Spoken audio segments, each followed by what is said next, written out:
मेरा प्रणाम स्वीकार कीजिए देवी सरस्वती। आइए देवी लक्ष्मी, आपके आगमन से ब्रह्मलोक धन्य हुआ। आपका स्वागत है, आसन ग्रहण कीजिए। धन्यवाद। धन्यवाद देवी सरस्वती। जन कल्याण के कार्यों में इतनी व्यस्त रहती हूं कि कहीं आने जाने का समय ही नहीं मिलता। अब क्या करूं? मेरा नाम ही लक्ष्मी है, धन और वैभव की देवी हूं। सारा विश्व आदर करता है मेरा। घर घर में मेरा स्वागत होता है। जहां जहां पहुंच जाती हूं, सुख, संपत्ति और वैभव अपने आप पहुंच जाते हैं वहां। यह सत्य है देवी कि आप सुख, संपत्ति और वैभव की देवी हैं। यह भी सत्य है कि घर घर में आपका स्वागत होता है। किंतु क्या देवी सरस्वती? किंतु आप कहीं टिकती नहीं, स्थिरता नहीं है आप में। इसलिए तो संसार आपको चंचला कहता है। क्षणे रुष्टा क्षणे तुष्टा। आप एक क्षण में रुष्ट हो जाती हैं और एक क्षण में तुष्ट। आज आप यहां हैं तो कल वहां। किंतु मैं ऐसी नहीं हूं। मैं तो ज्ञान और विद्या की देवी हूं। मैं एक बार जिस मंदिर में प्रवेश कर जाती हूं, वहां सदा के लिए स्थापित हो जाती हूं। किंतु मेरे बिना किसी को जीवन का सुख नहीं मिलता। मैं धन हूं देवी सरस्वती, और निर्धनता सबसे बड़ा अभिशाप है। धन तो मैं भी हूं देवी लक्ष्मी। अंतर इतना है, आपका दिया हुआ धन तन के लिए है और मेरा दिया हुआ धन मन के लिए है। आपका दिया हुआ धन कोई भी चुरा सकता है, छीन सकता है, किंतु मैं तो विद्या हूं, ज्ञान हूं। मुझे ना तो कोई चुरा सकता है, ना छीन सकता है। और सबसे बड़ी बात तो यह है कि मेरा दिया हुआ धन जितना भी बांटिए उतना ही बढ़ता है। देवी सरस्वती, आप जानती हैं राजा को राजा क्यों कहते हैं? क्योंकि उसके पास मैं हूं। आप भूल रही हैं देवी लक्ष्मी, राजमुकुट का तब तक कोई अर्थ नहीं जब तक उसके पीछे राज तिलक का आधार ना हो, बल ना हो, संस्कार ना हो। और राज तिलक के पीछे शक्ति होती है मंत्र की, विद्या की, ज्ञान की। और सत्य तो यह है देवी लक्ष्मी कि जिसके पास मेरी दी हुई बुद्धि की शक्ति ना हो, उसके पास आपका दिया हुआ धन भी नहीं रह सकता। देवी सरस्वती, आपके पास थोथे शब्दों की कमी नहीं। आप तो बस वाणी ही वाणी हैं। देवी लक्ष्मी,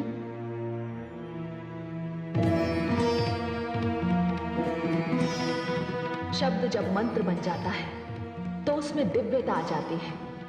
वाणी का जब विद्या से मेल होता है तब वो कंठ की शोभा बन जाती है और संसार उसे सुनने के लिए व्याकुल हो उठता है। वाणी अमृत है, वो सुगंध है जो होठों पर आकर वातावरण को धन्य कर देती है। देवी सरस्वती, सत्य तो ये है कि मेरे आने से उदास वातावरण आनंदमय हो जाता है। रोते हुए मुख हंसने लगते हैं। और वो बात तो आपने अवश्य सुनी होगी कि भूखे पेट भजन भी नहीं होता। देवी सरस्वती, आप कुछ भी कह लीजिए, मैं श्रेष्ठ हूं। देवी, ज्ञान और धन में यदि कोई श्रेष्ठ है तो वो है ज्ञान, क्योंकि ज्ञानी की पूजा तो राजा भी करता है। अतः श्रेष्ठ मैं हूं। आप श्रेष्ठ हैं या मैं, हम दोनों इस विवाद में ना पड़कर इसका निर्णय भगवान विष्णु पर छोड़ते हैं कि हम दोनों में कौन श्रेष्ठ है। मुझे स्वीकार है, तो चलिए।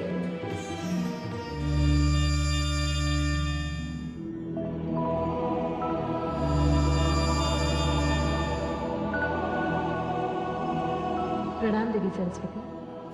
प्रणाम। अरे देवी गंगा तो पहले से ही यहां उपस्थित है।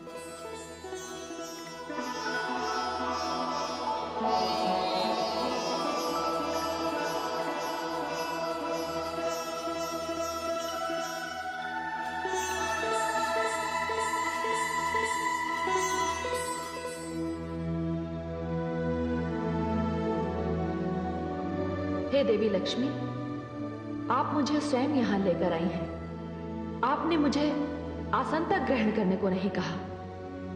क्या विष्णु लोक में अतिथियों का सत्कार इसी प्रकार किया जाता है? क्षमा करें देवी सरस्वती। देवी लक्ष्मी तो श्री नारायण के हृदय में निवास करती है और मुझे अपने चरणों में रहने का अधिकार स्वयं श्रीहरि विष्णु ने ही दिया है। और रही आपकी बात, तो आपके लिए तो सदैव यहाँ स्थान की कमी रहती है। ये समस्या मेरी नहीं, आप ही की है। मैं अतिथि हूं और नियमानुसार आपको अपना स्थान छोड़कर मुझे स्थान देना चाहिए। देवी सरस्वती, मैं तो अपना स्थान छोड़ने की सोच भी नहीं सकती। और मैं अपना स्थान छोड़कर कहाँ जाऊंगी? तो आप मुझे यहाँ लाई क्यों? अब तो ये बात मुझे स्वयं श्री हरि से पूछनी पड़ेगी कि यहाँ मेरा स्थान कहाँ है। किंतु इस समय ये संभव नहीं है देवी सरस्वती। वे योग निद्रा में हैं। मैं उन्हें जगाऊंगी और मैं आपको इसकी अनुमति नहीं दूंगी। आप घोर अपमान कर रही हैं मेरा देवी लक्ष्मी। देवी लक्ष्मी सत्य ही तो कह रही है। देवी गंगा, मैं जानती हूं कि आप इनकी हाँ में हाँ क्यों मिला रही हैं।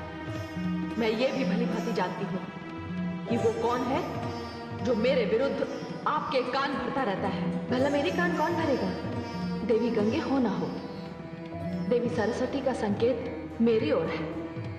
इन्हें संदेह है कि इन्हें चढ़ाने के लिए मैं आपको उकसाती हूं। संदेह नहीं देवी लक्ष्मी, मुझे पूर्ण विश्वास है। ये सरासर अन्याय है देवी सरस्वती।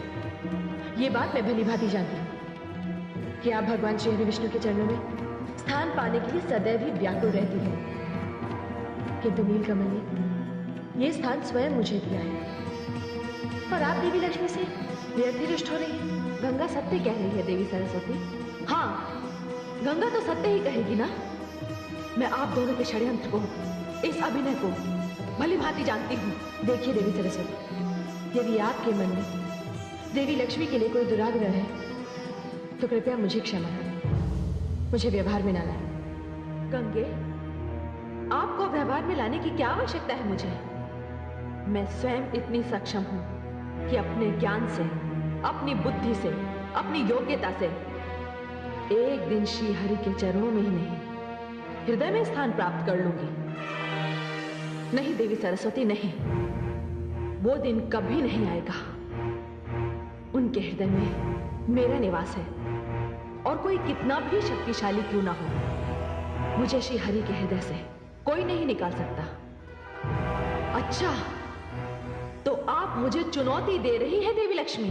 देखिए देवी सरस्वती, आपका विवाद देवी गंगा से आरंभ हुआ और अब आपने अपने क्रोध का लक्ष्य मुझे बना लिया। देवी, यदि आपको मुझसे ईर्ष्या है कि मैं ऐश्वर्य और वैभव की देवी हूं, तो इसमें मेरा कोई दोष नहीं। यह स्थान तो मुझे स्वयं आदि शक्ति परमेश्वरी ने दिया है। अच्छा, तो बहुत अहंकार है आपको अपने वैभव और अपने ऐश्वर्य पर। तो जाइए देवी लक्ष्मी, मैं आपको इस स्थान से अर्थात विष्णु लोक से दूर करती हूं। देवी सरस्वती, जाइए, मैं आपको शाप देती हूं। नहीं देवी सरस्वती, आप विष्णु लोक छोड़कर धरती पर चली जाएंगी और वहां तुलसी हो जाएंगी और आपका संबंध भगवान विष्णु से समाप्त हो जाएगा और धरती पर आपका विवाह किसी असुर से होगा। देवी सरस्वती, ये आपने क्या अनर्थ कर दिया? आपका विवाद तो मुझसे था और आपने देवी लक्ष्मी को श्राप दे दिया। ये अनर्थ मैं सहन नहीं करूंगी। जाइए, मैं भी आपको श्राप देती हूं कि आप धरती पर नदी बनकर प्रकट होंगी। जाइए, नीचे उतर जाइए। देवी गंगे, आपने देवी लक्ष्मी के लिए मुझे श्राप दिया, तो मैं भी आपको श्राप देती हूं कि अब आप श्री हरि के चरणों से निकलकर धरती पर नदी बनकर उतरेंगी और अधिक से अधिक पापियों के संपर्क में आएंगी। आप पापियों से घिरी रहेंगी।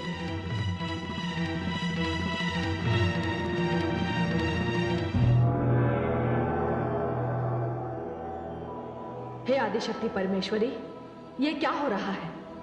आपकी रची हुई ये दो शक्तियां, देवी लक्ष्मी तथा देवी सरस्वती, आपस में लड़ रही हैं। क्यों? इसमें विचित्र क्या है? धन और बुद्धि में तो सदैव संघर्ष रहा है और सदैव रहेगा। यही तो होता आ रहा है। ऐश्वर्य कहता है उसके बिना सब व्यर्थ है। ज्ञान कहता है उसके बिना सब व्यर्थ है। श्रेष्ठता का ये युद्ध ना कभी रुका है और ना कभी रुकेगा। किंतु हे आदिशक्ति परमेश्वरी, इसका परिणाम क्या होगा? ये तीनों देवियां जाएंगी कहां? हे महाकाली, इसके लिए तो पृष्ठभूमि बहुत पहले से बन चुकी है। मैं आपका तात्पर्य नहीं समझी देवी परमेश्वरी, मैं तुम्हें समझाती हूं।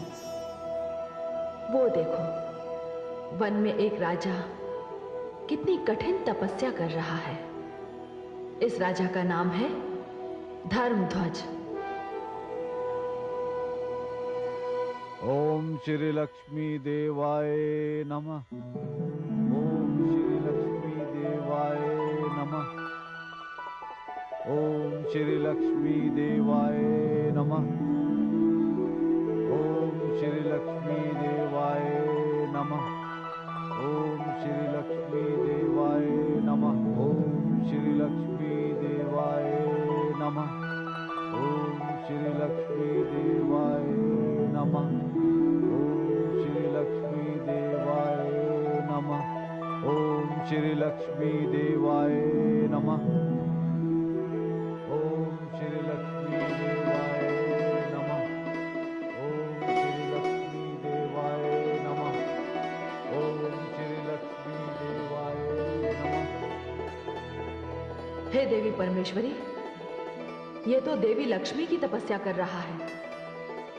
ये धर्मध्वज क्या चाहता है? हे देवी, इसकी कोई संतान नहीं है और वो देवी लक्ष्मी को संतान रूप में प्राप्त करना चाहता है। सच पूछो तो मेरी भी यही इच्छा थी कि ये देवियां स्वर्गलोक से पृथ्वी पर जाएं और पृथ्वी निवासियों के काम आए। हे देवी परमेश्वरी, ये कैसे होगा? देवी लक्ष्मी पृथ्वी पर तुलसी बनकर जन्म लेगी।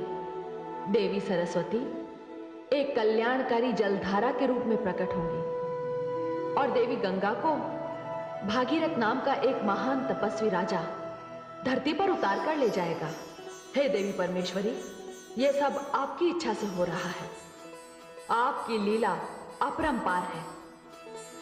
मैं भी देखती हूं पृथ्वी पर उतर कर ये देवियां क्या करती हैं।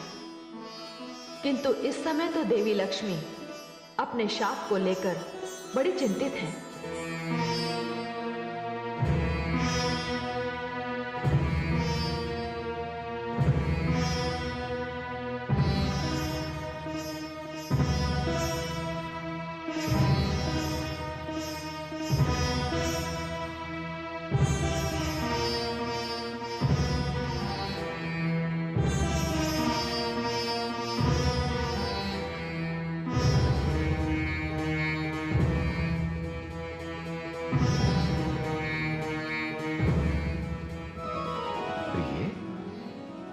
मैंने आपको इतना अधिक चिंतामग्न पहले कभी नहीं देखा। हे कमल लोचन, आप तो यूं ही योग निद्रा में थे। आपको तो ज्ञात भी नहीं होगा कि यहां देवी सरस्वती ने पधार कर क्या अनर्थ कर दिया। नहीं नहीं, मुझे तो कुछ भी ज्ञात नहीं, परंतु अनर्थ क्या हुआ? हे कमल लोचन, कहां मैं और कहां वो, और वो मुझे शाप देकर चली गई। श्राप? आपको श्राप? क्या श्राप दिया उन्होंने आपको? मानव योनि में जन्म लेने का। प्रिय, ये तो कोई श्राप ना हुआ, ये तो विधि ने पहले से ही रच रखा है। कदाचित आप ये नहीं जानते कि राजा धर्मध्वज आपको पुत्री रूप में प्राप्त करने के लिए आप ही की तपस्या कर रहे हैं। यदि आप उनका कष्ट देखेंगी तो आपका हृदय पिघल जाएगा और आपको उन्हें वर देना ही पड़ेगा। तनिक देखिए तो कि राजा धर्मध्वज की क्या स्थिति है। वन में तपस्या करते करते उनके शरीर पर धूल मिट्टी ने अपना डेरा जमा रखा है। वे कभी भी किसी भी भयानक वन्य प्राणी का आहार बन सकते हैं। आप तो करुणामयी है ना? जाने आपका ध्यान राजा धर्मध्वज की ओर क्यों नहीं गया?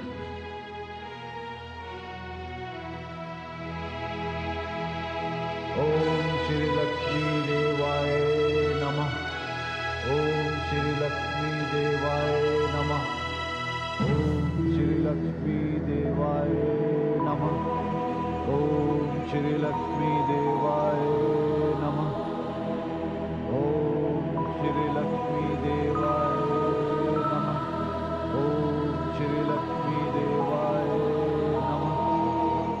ओहो, हे कमल लोचन, महाराज धर्मध्वज तो सचमुच बड़े कष्ट में हैं।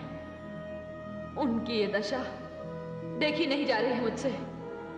मैं तो इसी समय जाकर उन्हें वरदान दे दूं, किंतु मैं आपके इस किंतु को भली भांति समझता हूं देवी। आप इस संकोच में हैं कि पृथ्वी पर जाकर आप में सारे गुण मानव वाले आ जाएंगे। हाँ कमल लोचन, और मैं आपसे दूर हो जाऊंगी और सारी दैवी शक्तियां भी मुझसे छिन जाएंगी। ये बात तो है, किंतु मानव में एक विशेष गुण तो है कि वो अपनी तपस्या के द्वारा कुछ भी प्राप्त कर सकता है। ठीक उसी प्रकार जिस प्रकार राजा धर्मध्वज को आप पुत्री के रूप में उसकी तपस्या के द्वारा प्राप्त होंगी। हाँ, ये सत्य है, किंतु हे कमल लोचन, आपको मुझे सहयोग देना होगा। संसार में मैं आपके बिना कैसे रह पाऊंगी? हे प्रिय, आपसे दूर तो मैं भी नहीं रह सकता। मैं आऊंगा, आपके लिए अवश्य आऊंगा, क्योंकि आपको इस श्राप से मुक्त करने के लिए तो मुझे आना ही होगा। नहीं तो मेरा यह वैकुंठ अपनी शक्ति के बिना सूना सूना लगेगा। फिर आज्ञा दीजिए कमल लोचन, मैं प्रस्थान करती हूं।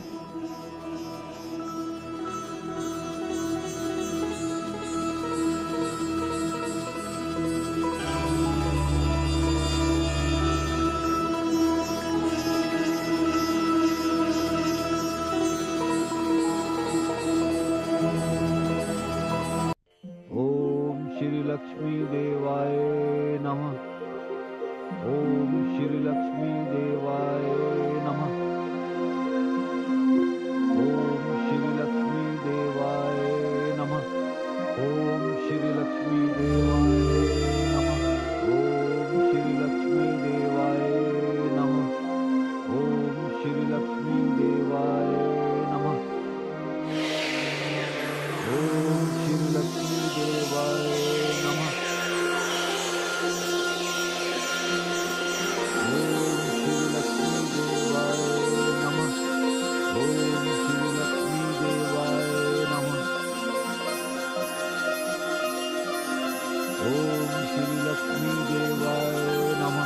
महाराज धर्मध्वज, आंखें खोलिए।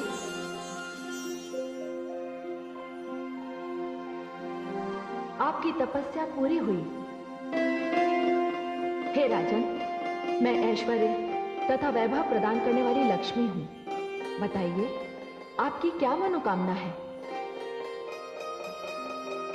हे देवी लक्ष्मी, आपको मेरा प्रणाम। देवी, मैं संतानहीन हूं। संतान की कामना से मैं आपकी तपस्या कर रहा था। मैं जानती हूं कि आप मुझे पुत्री के रूप में प्राप्त करने के लिए इतनी कठिन तपस्या कर रहे थे। आपके स्थान पर कोई और होता तो वो मुझसे वैभव मांगता, संपत्ति मांगता, पुत्र की कामना करता, किंतु आपने पुत्री की कामना करके संसार में नारी का गौरव बढ़ाया है। कन्या की कामना करके आपने ये सिद्ध कर दिया कि पुत्र और पुत्री दोनों ही समान होते हैं, उनमें कोई अंतर नहीं होता। अतः मैं आपको आपका मनवांछित वरदान देती हूं। मैं निश्चित समय पर आपके परिवार में जन्म लूंगी और मैं आपको विश्वास दिलाती हूं कि पुत्री की कामना करके आप गौरव और श्रद्धा के पात्र बनेंगे। मैं पुत्री रूप में इसका ध्यान रखूंगी। हे देवी, मेरा आपको कोटि कोटि प्रणाम। नहीं नहीं महाराज, अब आप मेरे चरण नहीं छू सकते, क्योंकि पिता पुत्री के लिए श्रेष्ठ है और मैं आपकी पुत्री होने का वरदान आपको दे चुकी हूं।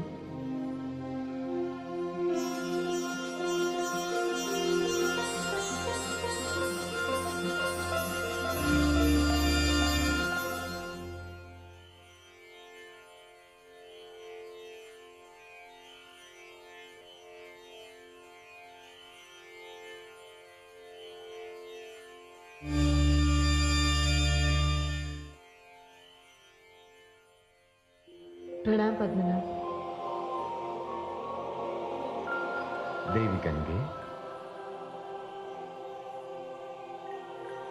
हाँ पद्मनाभ। आपको तो अभी धरती पर जाना होगा, क्योंकि आपके श्राप से देवी सरस्वती धरती पर बहने वाली नदी के रूप में जा चुकी हैं। हे पद्मनाभ, उन्होंने मेरे प्रति और देवी लक्ष्मी के प्रति घोर अन्याय किया है। वो थार क्षेत्र को जल देने गई है, किंतु एक दिन थार मरुभूमि बन जाएगा। अपने क्रोध पर अंकुश लगाइए गंगे। जाना तो आपको भी पड़ेगा धरती पर। वहां प्रयाग नाम की नगरी में आपका यमुना और देवी सरस्वती का संगम होगा। किंतु हे पद्मनाभ, मैं पृथ्वी पर नहीं जाना चाहती। प्रभु, मेरे साथ अन्याय हुआ है। देवी सरस्वती ने मुझे श्राप देकर पापियों की कृपा दृष्टि पर छोड़ दिया है और मुझे आपके चरणों से दूर कर दिया है प्रभु।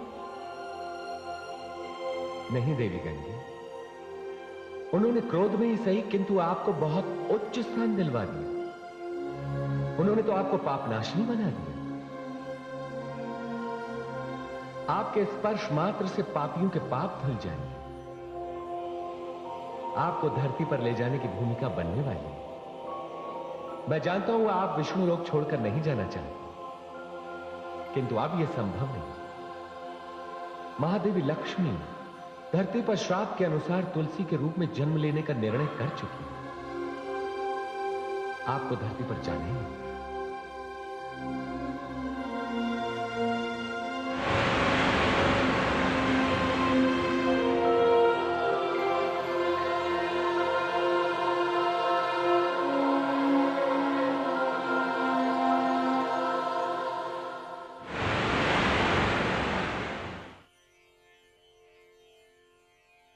आदि प्रजापति, हे आदि प्रजापति। देवी गंगे आप? हे आदि प्रजापति, आप मुझसे रुष्ट होंगे, किंतु ये जानते हुए भी मैं आपके दर्शन करने आई हूं। देवी गंगे, सत्य तो यह है कि मैं आपसे रुष्ट नहीं हूं। विष्णु लोक में जो कुछ भी हुआ उसका उत्तरदायित्व केवल देवी सरस्वती पर ही है, और इसी कारण उन्हें देवलोक छोड़कर मानवलोक जाना पड़ा। किंतु आपने अपने आने का कारण नहीं बताया। हे आदि प्रजापति, श्राप तो मुझे भी मिला है, किंतु मैं आपसे विनती करने आई हूं कि आप मुझे ब्रह्मलोक में निवास करने दें। मुझे निराश मत कीजिएगा। नहीं देवी गंगे, मैं आपकी बात नहीं टालूंगा, क्योंकि आप शरणागत हैं। किंतु मैं जानता हूं कि आपको धरती पर जाना ही होगा, और उसके लिए आप विवश कर दी जाएंगी, क्योंकि देवी सरस्वती का शाप अपना प्रभाव तो दिखाएगा अवश्य। हे आदि प्रजापति, जब वो अपना प्रभाव दिखाएगा तब दिखाएगा, किंतु तब तक तो आप मुझे अपने कमंडल में स्थान दे दें।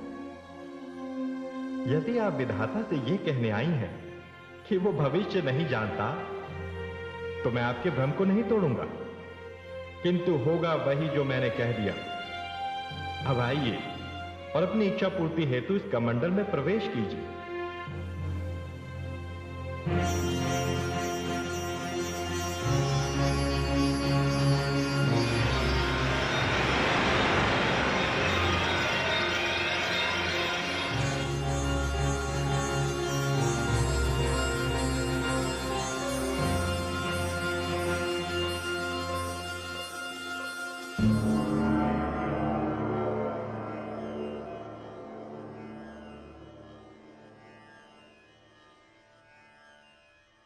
हे कमल लोचन,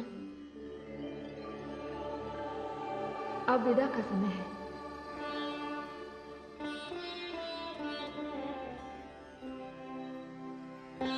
देव,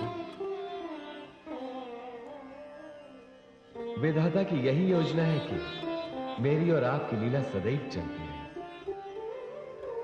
आप जब भी धरती पर उतरेंगे मुझे भी उतरना ही होगा। इसी प्रकार जब भी मैं अवतार लूंगा मुझे आपका सहयोग भी मिलता रहेगा। आपके बिना मुझे बहुत अकेलेपन की अनुभूति होगी भगवान।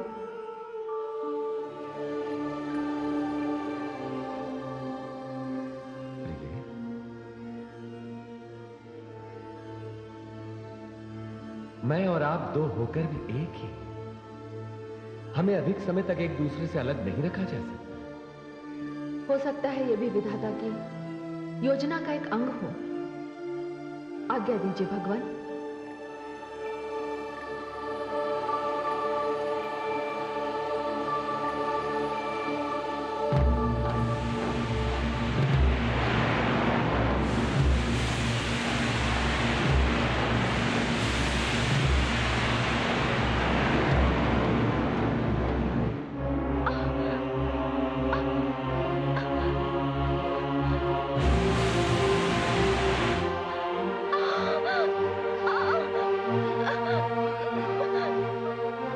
रखो पुत्री, धीरज रखो, सब ठीक हो जाएगा। धीरज रखो। धीरज रखो।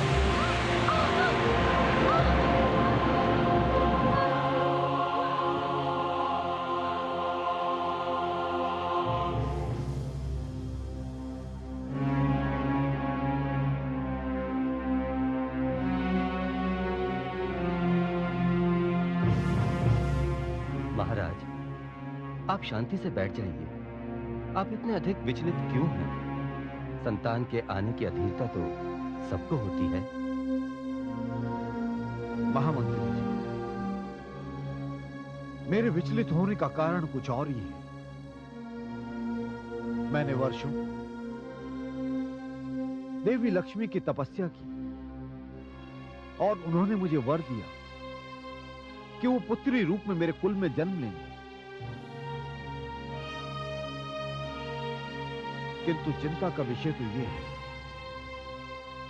कि वो इस बार भी जन्म लेंगी या नहीं।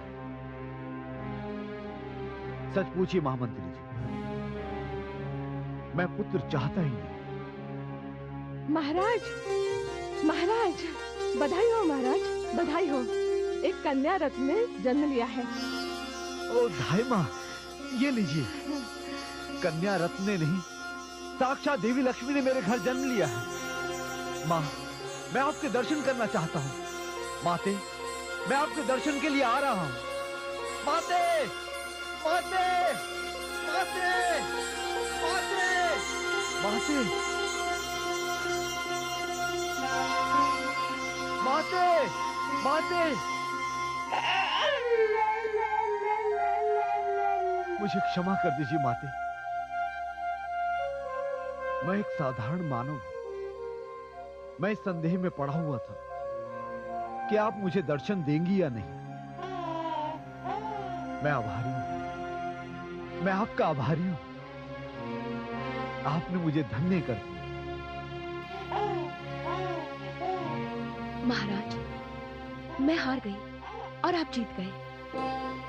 मुझे पुत्र होने की संभावना थी, किंतु आपका विश्वास विजयी हुआ। लीजिए महाराज, आपकी पुत्री।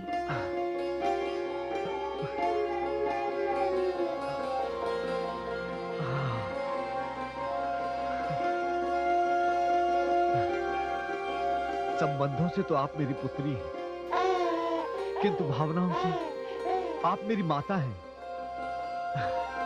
देखो महारानी, देखो, साक्षात लक्ष्मी स्वरूपा है। इनके रूप की कोई तुलना नहीं की जा सकती। पुरोहित जी आकर कोई भी इनका नामकरण करें, किंतु मैं तो इन्हें तुलसी ही कहूंगा। महाराज, इस कन्या का इससे अधिक सुंदर नाम हो ही नहीं सकता। शरणागत दिनार्तस्य परित्राणपरायणः सर्वस्नेह गौरी नारायणी नमोस्तुते।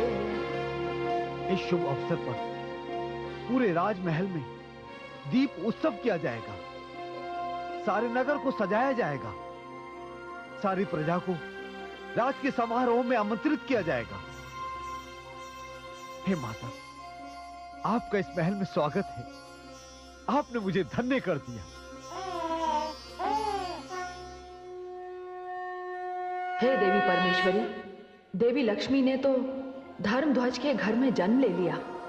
हाँ महादेवी, धर्मध्वज की सारी नगरी में उत्सव मनाया जा रहा है, किंतु इस समय जो सबसे अधिक अस्त व्यस्त हैं, वे हैं हमारे भगवान विष्णु, जिन्हें अपनी प्रिया लक्ष्मी अर्थात तुलसी के लिए संसार में एक असुर के रूप में अवतरित होना पड़ा।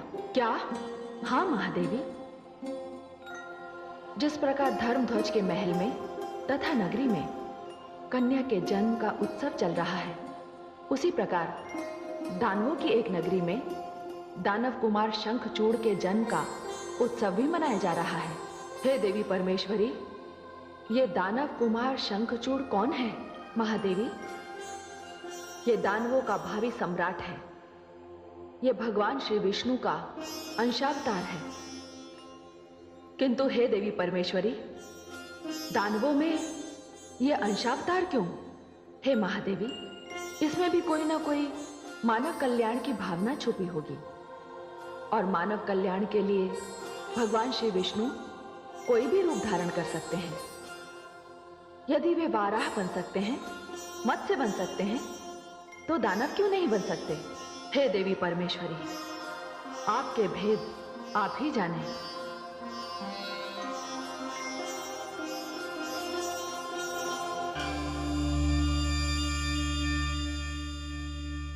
नारायण नारायण।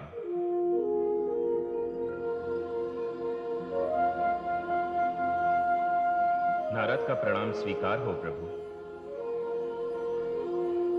आइए देवर्षि, पधारिए। हे प्रभु, आप यहां हैं और आप दानव दंभ के घर जन्म भी ले चुके हैं, किंतु माता कहां है? प्रभु, मुझे तो यहां सब कुछ बड़ा विचित्र सा दिख रहा है। देवर्षि, आपने एक साथ इतने अधिक प्रश्न कर दिए कि मुझे उनका उत्तर एक एक करके देना पड़ेगा। जहां तक महादेवी का प्रश्न है, तो उन्होंने राजा धर्मध्वज के यहां देवी सरस्वती के श्राप के कारण तुलसी के रूप में जन्म ले लिया। हे प्रभु, माता लक्ष्मी को तो श्राप के कारण दूसरा जन्म लेना पड़ा, किंतु आपने उस दानव पुत्र में अपना अंश क्यों डाल दिया? प्रभु, ये कैसी लीला है? ये कैसा रहस्य है? देवर्षि, गोलोक वृंदावन में सुदामा नाम का एक गोप हुआ है। उसे श्री कृष्ण प्रिया राधा ने राक्षस होने का श्राप दे दिया। अब मुझे देवी लक्ष्मी की मुक्ति के लिए उस राक्षस में अपना अंश डालना पड़ा। प्रभु, किंतु आपने उसी दानव में अपना अंश क्यों डाला? इसलिए देवर्षि कि ब्रह्मा जी ने तुलसी के भाग्य में जो वर लिखा है, वो वर दानव शंखचूड़ होगा। नारायण नारायण। हे लीला पुरुष, मैं समझ गया, किंतु आपकी इस लीला को देखने के लिए मुझे वर्षों प्रतीक्षा करनी पड़ेगी। नहीं देवर्षि, ब्रह्मा जी की लेखनी के अनुसार देवी तुलसी जन्म लेने के पश्चात ही बड़ी हो जाएंगी, और यही स्थिति दानव कुमार शंखचूड़ की भी रहेगी। प्रभु, मैं बड़ी व्याकुलता से इस लीला को देखने की प्रतीक्षा करूंगा। मुझे आज्ञा दें, मैं चलता हूं। नारायण नारायण।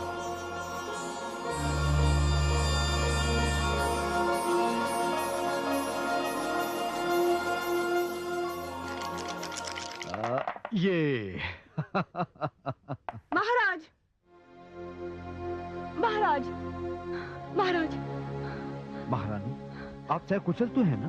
कुशल ही तो नहीं है महाराज। हमारी पुत्री तुलसी तो सकुशल है ना? महाराज अब मेरे साथ चलिए और स्वयं देखिए उसे।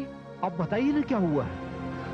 महाराज बड़ा ही विचित्र दृश्य है। वो इस प्रकार बड़ी होती चली जा रही है कि ऐसा लगता है कुछ ही पलों में वो युवा कन्या हो जाएगी। ये आप क्या कह रही हैं? चलिए हम चलकर देखते हैं। आइए।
आपके जाने के पश्चात बालिका स्वयं पालने से नीचे उतर आई और अब देखिए।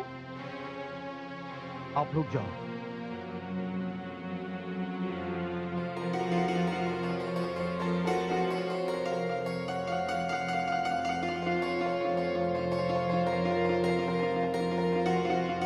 आप देख रही हैं ना, मैंने आपसे कहा था ना कि हमारे घर साक्षात लक्ष्मी ने जन्म लिया है। हे माते, हम पर कृपा दृष्टि रखना। आप देख रही हैं ना, मैंने आपसे कहा था ना कि हमारे घर साक्षात लक्ष्मी ने जन्म लिया है। हे माते, हम पर कृपा दृष्टि रखना। पिताश्री, माताश्री,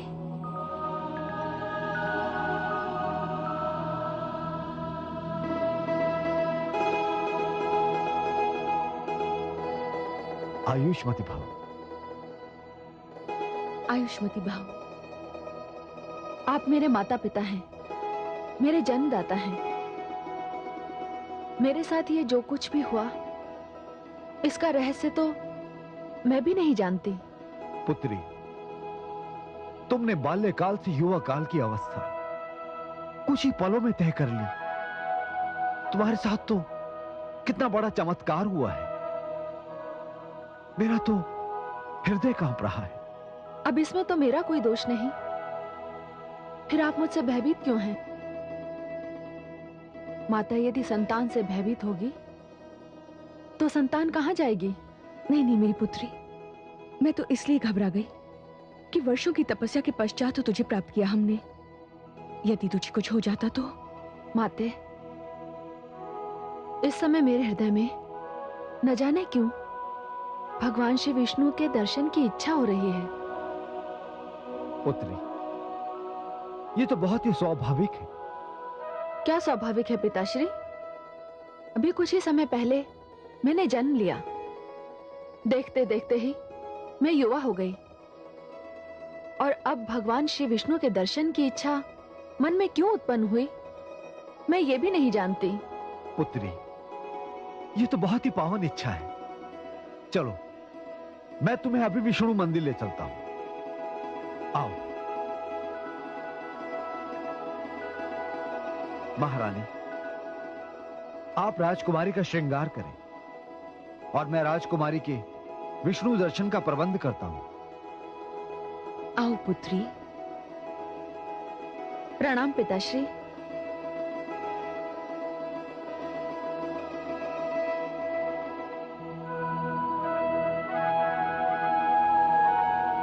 आप तो स्वयं माता लक्ष्मी हैं,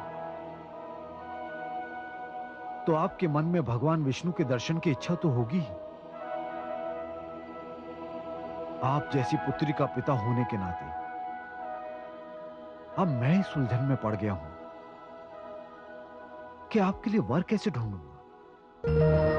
मैं अतीत हूं, इधर महाराज धर्मध्वज तथा माधवी तुलसी के अचानक बालिका रूप से बड़े हो जाने के चमत्कार से आश्चर्यचकित थे। इधर शंखचूड़ के साथ भी कुछ इसी प्रकार घट रहा था। वो भी देखते ही देखते एक बालक से युवक में बदल गया। तुलसी ये भूल चुकी थी कि वो लक्ष्मी का मानवी रूप थी तथा शंखचूड़ विष्णु का अंश। गुरु शुक्राचार्य चिंतित थे। वो ये जानते थे कि शंखचूड़ में आसुरी स्वभाव की कमी है, किंतु महाराज दंभ प्रसन्न थे कि वे शंखचूड़ को युवराज बना देंगे। सारा दरबार उसे देखने को व्याकुल था कि वो कौन सा असुर राजकुमार है जो बचपन से छलांग मारकर सीधा यौवन में उतर आया है। सभासद सुने, दानव कुल भूषण दानवाधिपति महाराज दंभ पधार रहे हैं।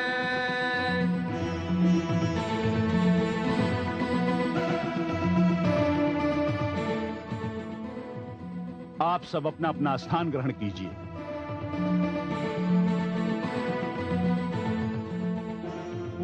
आप सबको भलीभांति इसका ज्ञान है कि राजकुमार शंखचूड़ अपने जन्म के पश्चात तुरंत किस प्रकार देखते ही देखते बड़े हो गए। अरे ये एक चमत्कार है और मेरे लिए विशेष प्रसन्नता का विषय है। कदाचित संसार में प्रथम बार ऐसा हुआ है कि कोई शिशु देखते ही देखते युवक बन गया हो। मेरे लिए स्वर्ण अवसर है कि इस अवसर पर मैं राजकुमार शंखचूड़ को युवराज घोषित कर दूं। ठहरिए पिताश्री।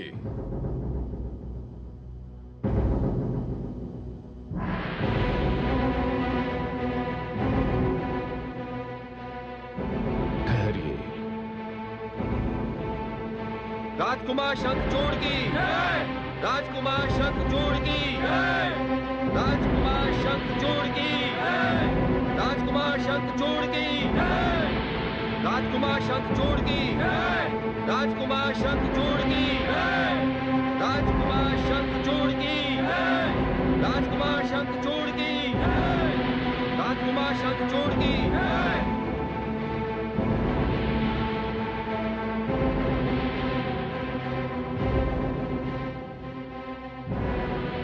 आयुष्मान भव। पुत्र, दानव कुल में कदाचित तुम प्रथम दानव हो जो किसी अधिकार प्राप्ति के प्रति उदासीन है। वैसे हम दानवों में तो अधिकार छीन लेने की प्रथा है। मैं तुम्हें युवराज घोषित करने जा रहा था, फिर तुमने मुझे रोक क्यों दिया? पिताश्री, मैं इस सिंहासन को प्राप्त करने से पहले कुछ शक्तियां प्राप्त करना चाहता हूं। मैंने असुर कुलगुरु शुक्राचार्य से विचार विमर्श भी किया है और उन्होंने भी मुझे तप करने का परामर्श दिया है। राजकुमार का कथन सत्य है महाराज।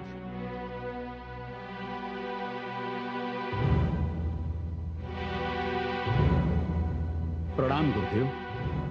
आयुष्मान भव। कुलगुरु, मैं अपने पुत्र के सिर पर शीघ्रातिशीघ्र राज मुकुट देखना चाहता हूं और आप उसे संन्यास का मार्ग दिखा रहे हैं। हाँ दानवराज दंभ, मैं आपका कुलगुरु हूं, किंतु ज्योतिष संहिता के जनक महान आचार्य भृगु का पुत्र भी हूं। यदि आपने तप करने से पहले राजकुमार शंखचूड़ को सिंहासन सौंप दिया तो मुझे खेद है कि आपको क्या कुलगुरु? आगे कहिए, कहिए ना कुलगुरु। आपको राजकुमार की मृत्यु का शोक सहना पड़ेगा। नहीं, नहीं गुरुदेव। हाँ दानवराज, यदि आपको अपने कुलगुरु पर विश्वास है तो मैं राजकुमार शंखचूड़ को जो मार्ग दिखाना चाहता हूं उस मार्ग पर आप उसे चलने दीजिए। पिताश्री, मैंने दानव कुल में जन्म लिया है। मैं दानवों की कीर्ति पताका आकाश में लहराती हुई देखना चाहता हूं।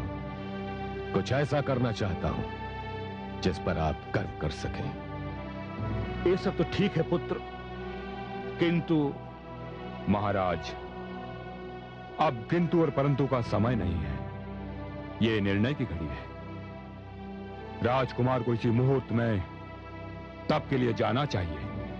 पिताश्री, मैं माताश्री की अनुमति ले आया हूं। केवल आपकी अनुमति पाना शेष है। पुत्र, ऐसी परिस्थिति में मेरे समक्ष तुम्हें अनुमति देने के अतिरिक्त और कोई मार्ग नहीं है।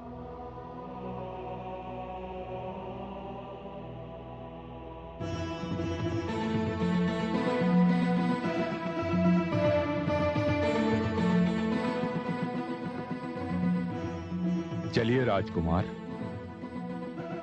मैं आपको कुछ अंतिम निर्देश देना चाहता हूं। जैसा आपका आदेश कुलगुरु।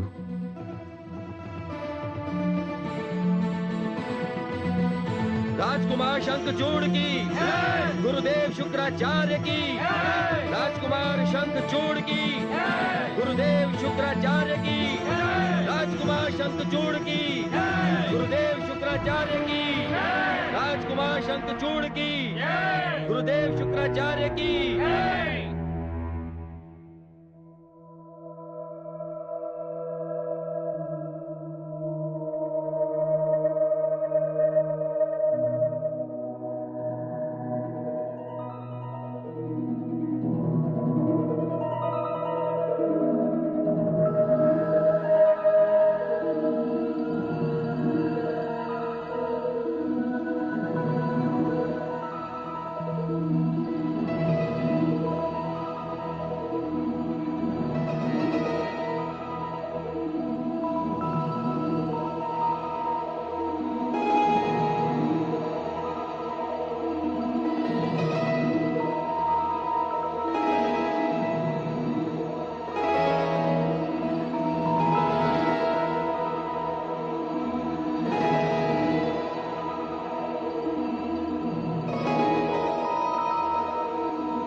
आओ पुत्री आओ, हम तुम्हारे विषय में बात कर रहे थे।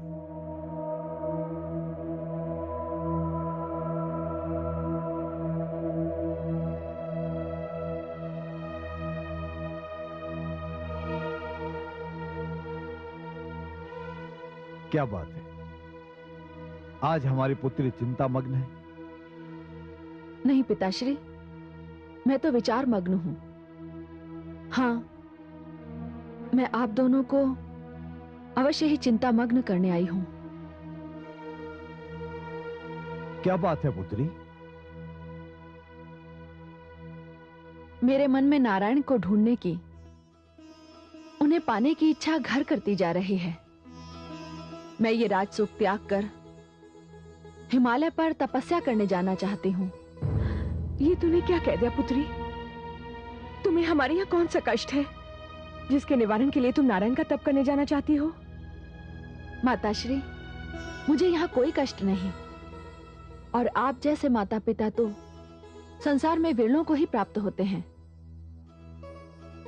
परंतु जन्म लेते ही न जाने मुझे श्री नारायण को पाने की इच्छा क्यों हुई।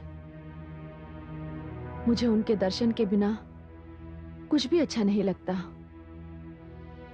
यदि आपने मुझे तप के लिए जाने की अनुमति नहीं दी, तो यह समझ लीजिए कि मुझे इस महल में दुख के अतिरिक्त और कुछ नहीं मिलेगा। जीवन मेरे लिए बोझ बन जाएगा। पुत्री, रुकिए महारानी, आप नहीं जानती, किंतु मैं पुत्री तुलसी की इच्छा से परिचित हूं। श्री नारायण की प्राप्ति की इनकी इच्छा अत्यंत स्वाभाविक है। पुत्री, कन्या होकर अकेले हिमालय पर तप कर पाओगी? एक बार फिर सोच लो। सोच लिया पिताश्री। मैं कन्या हूं तो क्या, उसी हिमालय पर भगवती पार्वती ने भगवान शिव के लिए ऐसी कठोर तपस्या की है कि उनका नाम ही उमा पड़ गया। पुत्री, हम तुम्हारी इच्छा शक्ति के आगे सिर झुकाते हैं। हम जानते हैं तुम क्या हो, तुम्हारे भीतर क्या क्या शक्तियां हैं। पुत्री, हम तुम्हें श्री नारायण की तपस्या करने की अनुमति देते हैं। पिताश्री, पिताश्री। पुत्री,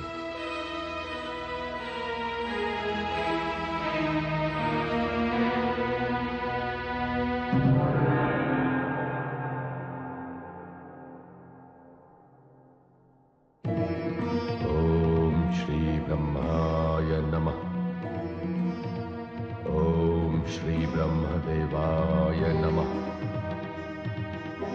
ओम आदि प्रजापते नमः। ओम श्री ब्रह्माय नमः। ओम श्री ब्रह्माय नमः।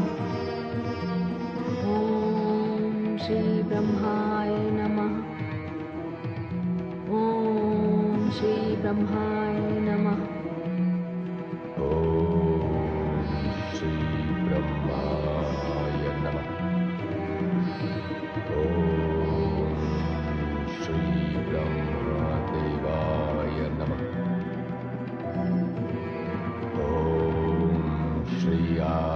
प्रजापते नमः। ओम श्री ब्रह्माय नमः। ओम श्री ब्रह्माय नमः। ओम श्री ब्रह्माय नमः। नारायण नारायण।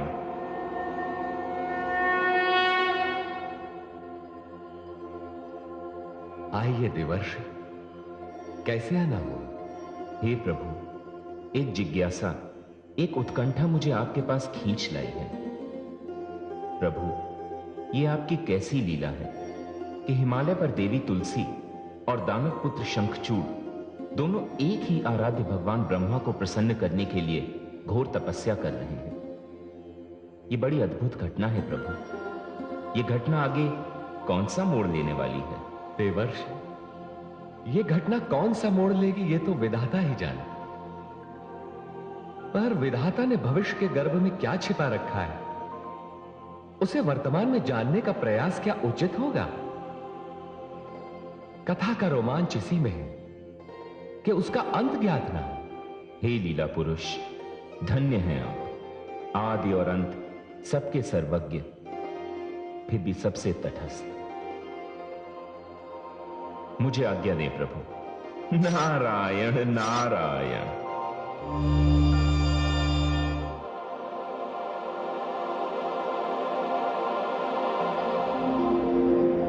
ओम श्री ब्रह्माय नमः। ओम श्री ब्रह्माय नमः। ओम श्री ब्रह्माय नमः। ओम श्री ब्रह्मदेवाय नमः। ओम श्री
हे देवी भुवनेश्वरी,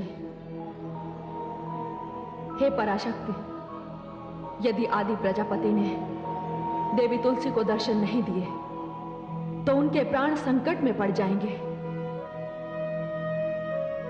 हे पराशक्ति, मानव होने के कारण उनसे सारी दैवी शक्तियां भी छिन गई हैं। हे महादेवी, तुलसी के साथ साथ हिमालय में एक असुर भी तप कर रहा है। यदि आदि प्रजापति ने उसे भी दर्शन ना दिए तो उसके भी प्राण संकट में पड़ जाएंगे। किंतु मैं आदि प्रजापति की उलझन का कारण जानती हूं और मैं इस उलझन को सुलझाने के लिए जाने ही वाली थी कि आपने ही प्रश्न कर दिया। महादेवी, आप निश्चिंत रहे, तुलसी के प्राणों पर कोई संकट नहीं आ सकता, क्योंकि तुलसी की कथा तो अभी आरंभ हुई है।